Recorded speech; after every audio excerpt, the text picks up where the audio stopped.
Zee 24 तास एक पाऊल पुढे।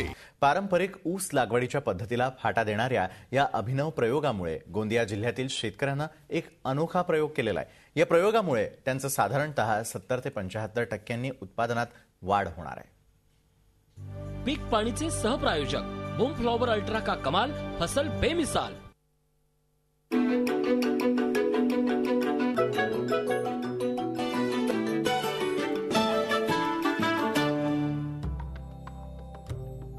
हे आहेत गोंदिया जिल्ह्यातील शेतकरी डॉक्टर दिलीप कापगते।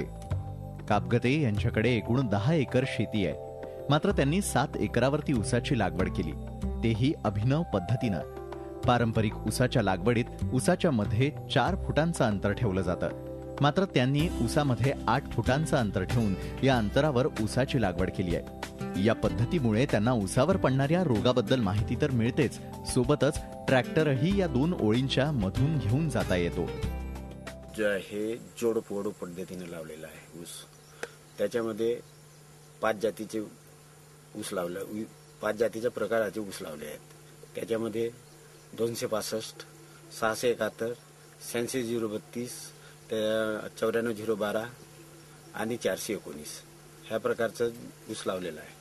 त्याच्यानंतर हे 8 फुटावरती जोड ओढ पद्धतीमध्ये लावलेलं आहे। त्याचं कारण म्हणजे नांगरटी म्हणजे मशागत करण्यासाठी आपल्याला ट्रॅक्टरनं पूर्ण मशनरी युगाच्या दृष्टीनं माणसाचं कमी लागलं पाहिजेत, मजूर कमी लागले पाहिजेत, म्हणून ट्रॅक्टर वगैरेचं मशागत झाली पाहिजे म्हणून हे 8 फुटावरती लावलेलं आहे।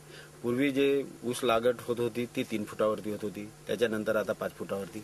परंतु आपल्याला ते ट्रॅक्टर न चालल्यामुळे आपल्याला मजुराचा प्रॉब्लेममुळे मजुराचे जे शॉर्टेज आहे त्याच्यामुळे आम्हाला ते ट्रॅक्टरचा म्हणजे मशिनरीच्या युगाचा उपयोग करून आम्हाला 8 फुटावरती ऊस लावा लागला। कापगते यांच्या शेतातील ऊस हा 10 ते 12 फूट उंच झालेला आहे। जास्त उंच ऊसांना वाऱ्यानं पडण्याची भीती असते, मात्र कापगते यांनी यावरही उपाय शोधून टाकलाय। त्यांनी 8 ते 10 ऊसांच्या कांड्यांना दोरीनी बांधून ती दोरी जमिनीत रोवलेली आहे। यामुळे कितीही वारा आला तरी ऊस पडणार नाही आणि त्यांचं नुकसान होणार नाही।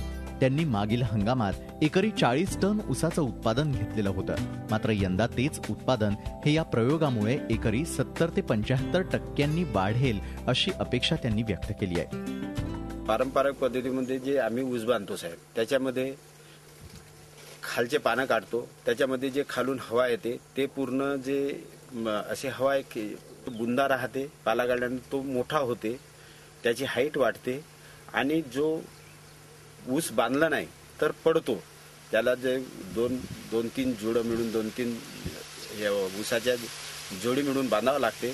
त्यानं किती तुफान आला किती हे आलं तरी तो खाली पडत नाही।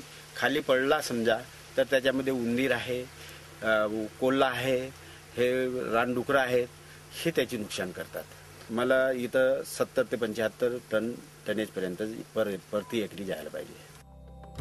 कापगते यांनी आपल्या या प्रयोगात अभ्यास करत 5 वाणांची लागवड केलेली आहे। यात 265, 671, 8602, 9805, 419 या वाणांचा वापर केलेला आहे। कापगते यांनी ऊसाला पाण्याकरता ठिबक सिंचनाची सोय केली आहे। ऊसाच्या 2 ओळींमधून या पाण्याची व्यवस्था केल्यामुळे पाण्याचीही मोठी बचत होती आहे। शिवाय प्रत्येक ऊसाच्या खंडावर लक्षही केंद्रित करता येतं। कापगते यांचा हा अभिनव प्रयोग शेतकऱ्यांना नवीन दिशा देणारा ठरणार आहे। झी 24 ताससाठी ब्युरो रिपोर्ट, मुंबई। झी 24 तास एक पाऊल पुढे।